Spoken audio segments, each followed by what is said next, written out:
Hello everyone, আসসালামু আলাইকুম। আজকে আমি নিয়ে এসেছি আলুর পকোড়া।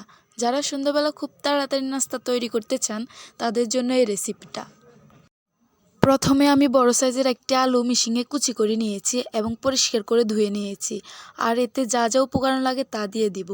প্রথমে আমি মরিচের গুঁড়া দিয়ে দিয়েছি পরিমাণ মতো, তারপরে জিরার গুঁড়া একটু দিয়ে দিয়েছি, তারপরে হলুদের গুঁড়া একটু দিয়ে দিয়েছি এবং আমি ধনিয়ার গুঁড়া কিছু পরিমাণ দিয়ে দিব। তারপরে দিয়ে দিয়েছি পরিমাণ মতন লবণ। তারপরে আমি একটা পেঁয়াজ কুচি দিয়ে দিয়েছি।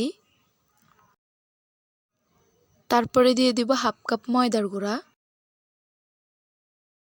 আর আমি দিয়ে দিব হাফ কাপ বেসনের গুঁড়া। আপনারা চাইলে বেসনের গুঁড়া না দিলে ময়দা দিয়ে দিতে পারেন আর একটু পরিমাণ বাড়িয়ে। তারপর আমি এগুলা ভালোভাবে মিক্স করে নিব। আর এই পকোড়াটা বানাতে খুবই কম সময় লাগে এবং ঘরের উপকরণ দিয়ে খুবই তাড়াতাড়ি বানিয়ে ফেলতে পারবেন। এর সাথে সামান্য পরিমাণ রসুন বাটা দিয়ে দিব। তারপরে এগুলো ভালোভাবে মিক্স করে নিব। তারপরে আমি পকোড়াগুলোকে সুন্দর করে সাইজ করে দিয়ে দিব।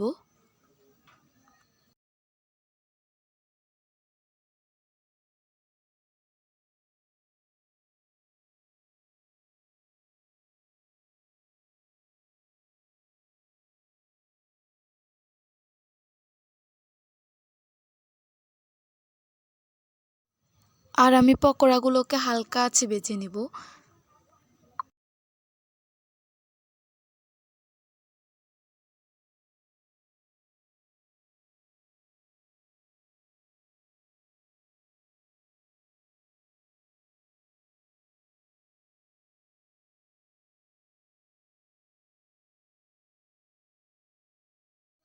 আর আমার পকোড়াগুলো ভাজা শেষ।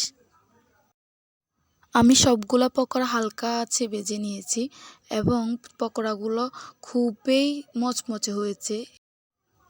আর এই পকোড়াগুলো হালকা একটু সসের সাথে খেতে এতটাই মজাদার, আপনি একবার ট্রাই করে দেখবেন।